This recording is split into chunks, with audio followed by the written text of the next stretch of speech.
పైకి లీటర్లా కనిపించే ప్రతి ఆయిల్ ప్యాకెట్ లీటర్ కాకపోవచ్చు, కానీ ఫ్రీడమ్ ఆయిల్ ప్యాకెట్లో మాత్రం ఖచ్చితంగా లీటర్ నూనె ఉంటుంది. ముందుగా అందరికీ అక్షయ తృతీయ శుభాకాంక్షలు. గురుగారు నమస్కారం. గురుగారు శ్రీమాత్రే నమః, శ్రీ గురుభ్యో నమః. గురుగారు, ఈ మధ్య కాలంలో కొన్ని సంవత్సరాల నుంచి చూసుకున్నట్లయితే ఈ అక్షయ తృతీయ రోజున చక్కగా బంగారం వెండి కొనుక్కోవడం అనేది చాలా ఎక్కువగా పాటిస్తూ ఉన్నారు. అయితే అది ఎంతవరకు కరెక్ట్ అంటే అక్షయ తృతీయ రోజున బంగారం వెండి మాత్రమే కొనాలా, లేదంటే ఇంకేమైనా పరిహారాలు కానివచ్చు, ఏదంటే పుణ్యకార్యాలు ఏమైనా చేయొచ్చా? అసలు అక్షయ తృతీయ అంటే ఏంటి, దాని అర్థం ఫస్ట్ ఆఫ్ ఆల్? అక్షయం అంటే క్షయము లేనటువంటిది, నాశనము లేనటువంటిది అని అర్థం. ఓకే. అహ అంటే కాదు లేదు అని సంస్కృతంలో అర్థం. క్షయము అంటే నాశనం, నాశనం లేనటువంటి రోజు. ఆ రోజున ఏ పని చేసినా అక్షయంగా ఉంటుంది అనేటువంటిది జనాల నమ్మకం. మనం అక్షయం అనేటువంటి అక్షయ తృతీయ ఈ సంవత్సరం ఏప్రిల్ 30వ తారీఖున వచ్చింది. చాలా మంచి రోజు. లక్ష్మీ అమ్మవారి జన్మదినోత్సవం కూడా. అమ్మవారికి అసలు చాలా ఇష్టమైనటువంటి రోజు అక్షయ తృతీయ. ఈ అక్షయ తృతీయ రోజున బంగారం కొనాలా, కొంటే ఏం చేయాలి, కొనకపోతే బాధ ఏంటి?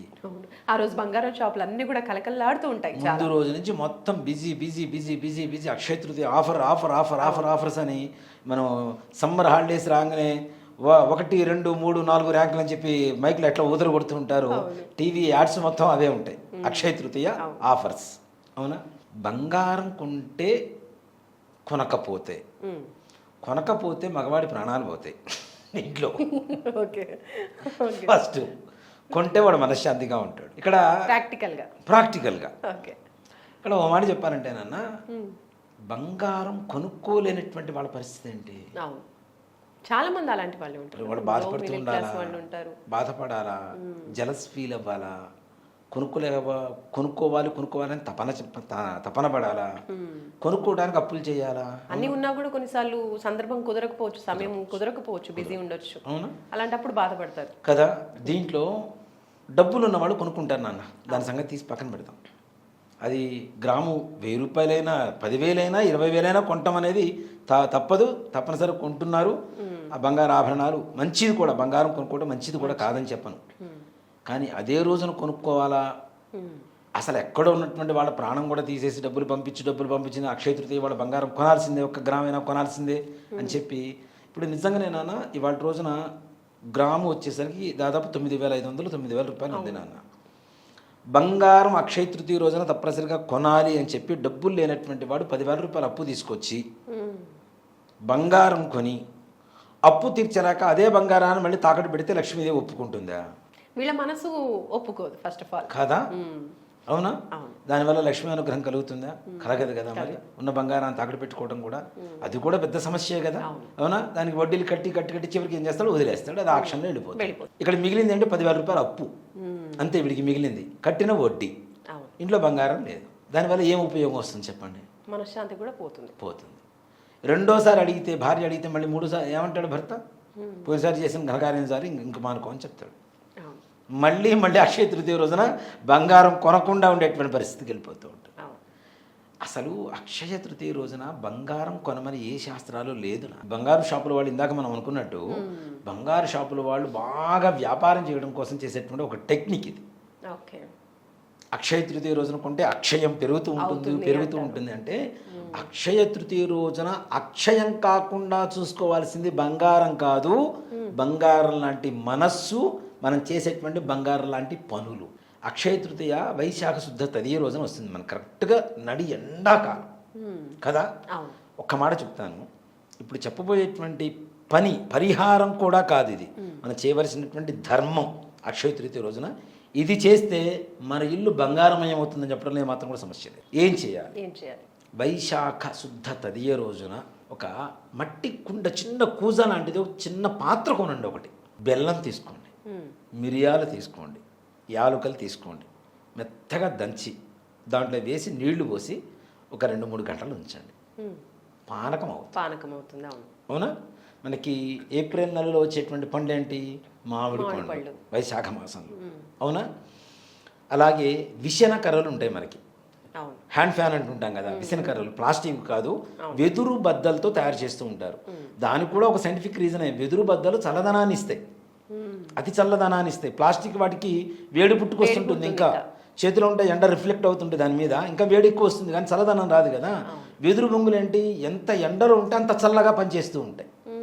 అందుకనే ఎండాకాలంలో పాములు ఎక్కువగా వెదురు చెట్ల మధ్యలోనే ఉంటాయి, ఎందుకంటే అక్కడ చల్లగా ఉంటుంది కాబట్టి.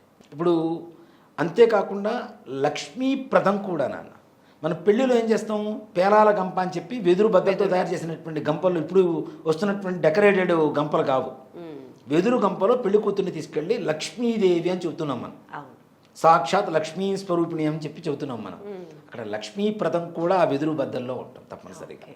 కాబట్టి ఆ వెదురు బద్దలతో తయారు చేసినటువంటి విసనకర్ర, ఇంకా చేతనైతే ఒక వస్త్రం, దాంతోపాటు ఒక విభూది పండు, చక్కగా విభూతి దొరుకుతుంది మనకి, ఏది ప్యాకెట్ అయినా సరే తీసుకొని, దాంతోపాటు ఒక యజ్ఞోపవీతం, జంధ్యం వేసుకుంటారు కదా బ్రాహ్మణులు, ఆ యజ్ఞోపవీతం ఇంటికి బ్రాహ్మణ్ణి పిలిపించి కాళ్ళు కడిగి చక్కగా అవి దానం ఇవ్వండి. మీ ఇంట్లో ఏదైతే పాత్ర ఇస్తున్నారో అంత బంగారం మీ ఇంట్లోకి వస్తుంది. అది అక్షయం అంటే. ఇది ఎండాకాలం కదా, పాత్ర అని కూడా అంటూ ఉంటారు కదా. ఇక్కడ బంగారం అంటే ఏంటి, మనకి మట్టితో తయారవుతుంది కదా, అది అసలైనటువంటి బంగారం. ఆ పాత్ర ఏదైతే ఉంటుందో దాన్ని మనం, ఈ పాత్ర దాహం తీరుతుంటుంది కదా, ఎండాకాలంలో పానకం తాగితే వేడి చేస్తుంది అంటారు మిరియాలు కలిపితే, కానీ ఉష్ణేన శీతలం కదా. ఎండాకాలంలో పానకం తాగడం ద్వారా ఆ దప్పిక దాహం తీరుతుంది మనకి. తద్వారా బ్రాహ్మడికి ఏదైతే ఇస్తున్నామో మనం, అది అక్షయం అవుతుంది. ఆ అక్షయం మన ఇంట్లో అక్షయ పాత్రగా నిలిచిపోయి మన ఇంట్లో లక్ష్మీదేవి సాక్షాత్ తిష్ట వేసుకొని కూర్చొని, అప్పుడు బంగారంతో, లంకలో చదువుతుంటారు చూడండి, సువర్ణమయం అనేటువంటి గోడలు ఉన్నాయని చెప్పి, అలాంటి బంగారం మన ఇంట్లోకి రావాలంటే చేయవలసినటువంటి విధానం ఇది.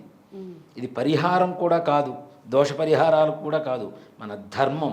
బ్రాహ్మణికి చక్కగా లేదు, బ్రాహ్మణికి పిలుచుకునేటువంటి ఓపిక లేదు, గుడికి వెళ్ళండి, గుళ్ళోకి వెళ్ళి చక్కగా ఇవ్వండి, బ్రాహ్మడికి ఇవ్వండి. ఒక విసనకర్ర, విభూతి పండు ఒకటి, తర్వాత యజ్ఞోపవీతం ఒకటి, ఒక వస్త్రం ఒకటి, తర్వాత ఈ కూజా నిండా పానకం చక్కగా ఇస్తే ఉదకుంభదానం అంటారు దాన్ని. ఉదకుంభదానం అది ఇవ్వడం ద్వారా ఏం చేస్తాడు, తాగిన తర్వాత పారేస్తాడు, పడేడుగా, దాంట్లో నీళ్లు పోసుకొని రోజు వాడుకుంటూ ఉంటాడుగా కదా. దానివల్ల ఎంత పుణ్యం వస్తుంది మనకి. అది కదా అక్షయం అంటే. బంగారం కొంటే అక్షయం కాదు, మనకి బంగారం కొనుక్కునేంత శక్తి రావాలి అంటే అతి తక్కువ ఖర్చులో ఉండేటువంటి ధర్మం ఏదైతే ఉందో అది పాటిస్తే దాని ద్వారా లక్ష్మీదేవి సంతృప్తి పడుతుంది. చాలా చక్కని పరిహారం తెలియజేశారు గురుగారు. అందరూ కూడా చేయదగినటువంటి పరిహారం అండ్ అలాగే సులభతరమైనటువంటి పరిహారం కూడా తెలియజేసినందుకు ధన్యవాదాలు. శ్రీమాత్రే నమః, శ్రీ గురుభ్యో నమః. సో చూసారు కదండి, అక్షయ తృతీయ రోజున మీకు కుదిరితే బంగారం కొనుక్కోండి, కానీ కుదరని వాళ్ళు లేదా నిజంగా అక్షయ తృతీయ రోజున పుణ్యం సంపాదించుకోవాలి అనుకున్న వాళ్ళు గురుగారు చెప్పిన విధంగా ఇటువంటి పరిహారాన్ని పాటిస్తే ప్రతి ఒక్కరు కూడా చేయొచ్చు. సో మీరు కూడా అక్షయమైనటువంటి లక్ష్మీదేవి అనుగ్రహాన్ని పొందాలని మనస్ఫూర్తిగా కోరుకుంటూ నమస్కారం. సుమన్ టీవీలో మీ పర్సనల్ అండ్ బిజినెస్ ప్రమోషన్స్ కోసం కింది నెంబర్కి కాంటాక్ట్ చేయండి.